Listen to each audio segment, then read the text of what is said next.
भैरवपुर नाम का एक गांव था। दिन में वो गांव जितना शांत दिखता था, रात होते ही उतना ही डरावना बन जाता था। गांव के आखिरी कोने पर एक पुराना पीपल का पेड़ था, जिसके पास शाम के बाद कोई नहीं जाता था। लोग कहते थे कि उस पेड़ के नीचे एक चुड़ैल रहती थी और उसके साथ रहता था एक गंजा भूत, जिसका चमकता सिर चांदनी में दूर से ही दिख जाता था। गांव में 3 दोस्त रहते थे, रघु, भोला और टीका। एक रात तीनों चौपाल पर बैठे थे।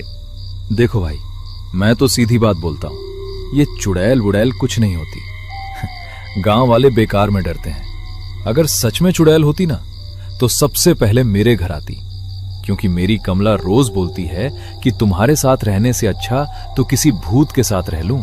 टीका, तू मजाक मत कर। मैंने कल रात अपनी आंखों से देखा है। पीपल के नीचे एक औरत उल्टे पैरों से चल रही थी। उसके बाल इतने लंबे थे कि मुझे लगा जैसे कोई काला कंबल जमीन पर घिसट रहा हो।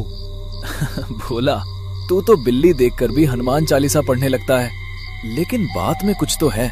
पिछले हफ्ते लाला के बैल की पूंछ किसी ने चोटी की तरह बांधी थी और पंडित जी की धोती पीपल के पेड़ पर लटकी मिली थी। इतने में पीपल की तरफ से एक डरावनी हंसी सुनाई दी। भोला का चेहरा पीला पड़ गया। मैं घर जा रहा हूँ। मुझे अपनी बीवी सुशीला की डांट मंजूर है, लेकिन चुड़ैल की हंसी बिल्कुल मंजूर नहीं। रुक, आज सच पता लगाते हैं। अगर चुड़ैल है तो पकड़ेंगे, और अगर कोई औरत नाटक कर रही है तो पूरे गांव के सामने सच खोलेंगे। एक काम करते हैं, कल्लू नाई से उस्तरा और मशीन ले आते हैं। अगर चुड़ैल मिली तो उसके बाल काट देंगे। जिस चीज पर उसे सबसे ज्यादा घमंड है वही उड़ा देंगे। फिर देखेंगे कैसे डराती है। तुम दोनों पागल हो क्या? आदमी से पंगा लो, जानवर से पंगा लो, लेकिन चुड़ैल के बालों से पंगा मत लो। चुड़ैल के बाल उसकी शक्ति होते हैं। अगर वो सच में चुड़ैल निकली तो हमारी फोटो पर माला लग जाएगी। लेकिन रघु और टीका ने भोला की बात नहीं मानी। रात के करीब 12 बजे तीनों पीपल के पेड़ के पास पहुंच गए। अचानक पेड़ के पीछे से एक सफेद चेहरा निकला। कौन आया है मेरी रात में? कौन है जो सारंगी के पेड़ के नीचे सांस लेने की हिम्मत कर रहा है? लेकिन रघु ने हिम्मत करके जाल फेंक दिया। मैडम, गांव में फ्री हेयर कट योजना चल रही है। आज आपका नंबर आया है। इतने लंबे बाल रखने का अलग से जुर्माना भी लगता है। चुड़ैल जोर जोर से चीखने लगी। उसकी चीख से पीपल के पत्ते काले पड़ने लगे। रघु और टीका ने उसके बाल काटने शुरू कर दिए। कुछ ही देर में सारंगी चुड़ैल का सिर बिल्कुल गंजा हो गया। तुम तीनों ने सारंगी के बाल नहीं काटे। तुमने मौत के साथ मजाक किया है। मेरा साथी भैरू लौटेगा। वो गंजा भूत है, लेकिन उसका गुस्सा तुम्हारी हंसी सुखा देगा। तुमने मुझे गंजा किया है, अब तुम्हारे घरों की इज्जत के बाल गिरेंगे। वाह, गंजी चुड़ैल का प्रेमी भी गंजा भूत। ये तो गांव की सबसे चमकदार जोड़ी निकली। सारंगी धुएं में बदल कर गायब हो गई। अगली सुबह लोग चौपाल पर सारंगी का मजाक उड़ाने लगे। रघु की पत्नी गौरी ने रात को बालों में कंघी की तो कंघी में बालों का बड़ा गुच्छा अटक गया। वो डर गई और रघु को बुलाने लगी। रघु, सच सच बताओ, तुमने कल रात क्या किया था? मेरे बाल कभी ऐसे नहीं टूटे। मुझे लग रहा है जैसे रात को कोई मेरे सिर के पास बैठा था। सपने में एक गंजी औरत हंस रही थी और बोल रही थी, पहला गुच्छा गिर गया, अब पूरा सिर चमकेगा। रघु ने बात टाल दी, लेकिन उसके चेहरे पर डर साफ दिख रहा था। उस रात तीनों दोस्त फिर चौपाल पर मिले। इस बार किसी के चेहरे पर हंसी नहीं थी। मैंने कहा था ना, गलती हो गई। चुड़ैल को गंजा करना मजाक नहीं था। अब वो हमारी पत्नियों के पीछे पड़ेगी। सुशीला के बाल उसकी जान है।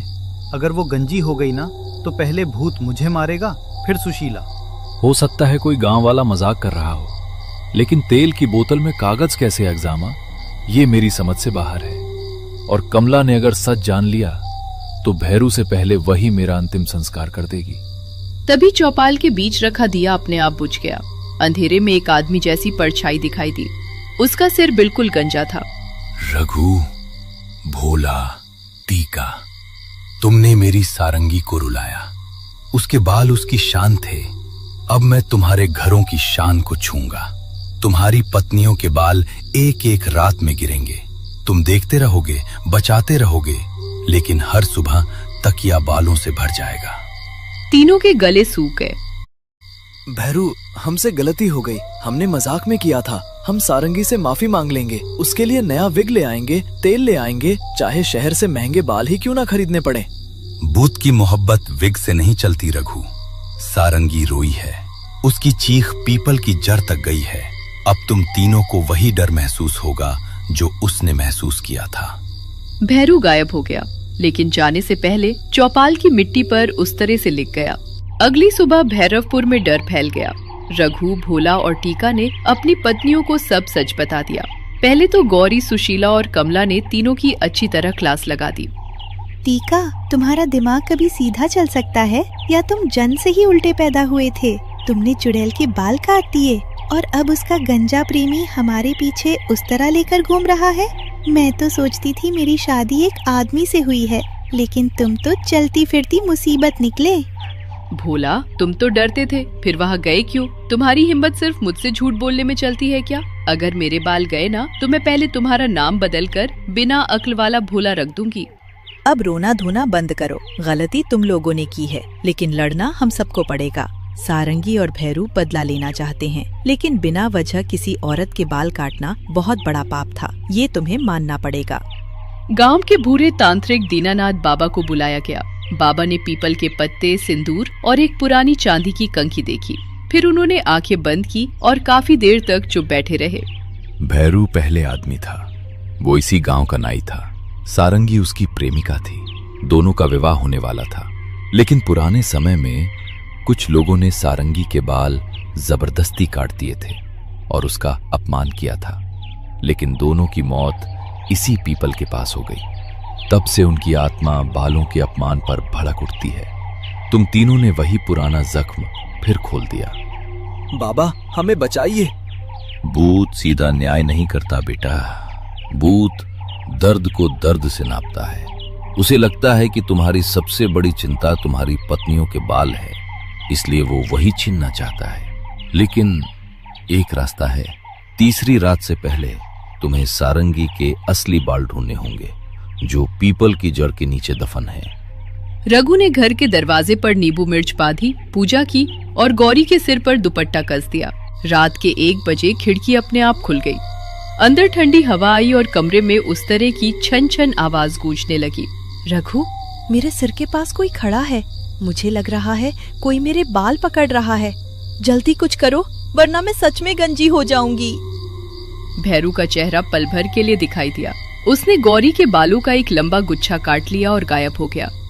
दूसरी रात सुशीला की बारी थी। भोला ने उसे कमरे के बीच में बैठा दिया और चारों तरफ नमक की रेखा बना दी।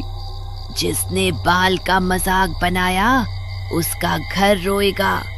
सारंगी, मेरी सुशीला को छोड़ दो, हमसे गलती हुई। तुम चाहो तो मेरे सिर के बाल ले लो, मेरी मूंछ ले लो, लेकिन उसके बाल मत काटो। उसका तुमसे कोई झगड़ा नहीं है। सारंगी पल भर को रुक गई, लेकिन तभी भैरू की आवाज आई। दया मत कर सारंगी, इन्होंने तुम पर दया नहीं की थी। अब सिर्फ कमला बची थी।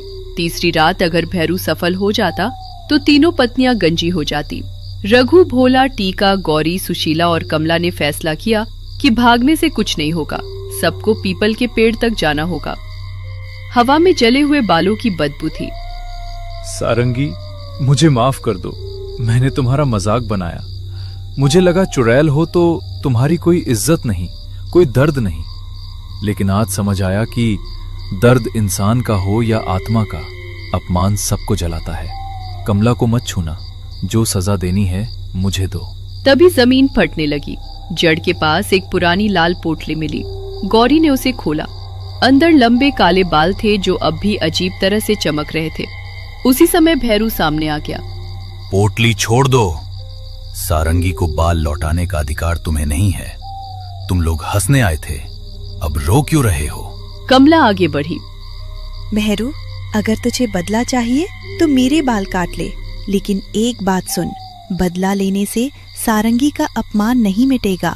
तुम दोनों को शांति तभी मिलेगी जब तुम समझोगे कि गलती का जवाब नई गलती नहीं होता। सारंगी पेड़ के पीछे से निकली। गंजे सिर के साथ उसका चेहरा डरावना कम और दुखी ज्यादा लग रहा था। सारंगी, हमसे पाप हुआ। हमने तुम्हारी तकलीफ को तमाशा बना दिया। हम वादा करते हैं कि गांव में कोई किसी औरत के बाल, रूप या इज्जत का मजाक नहीं बनाएगा। सारंगी के पुराने बाल धुएं की तरह उठे और उसके सिर पर वापस लौटने लगे।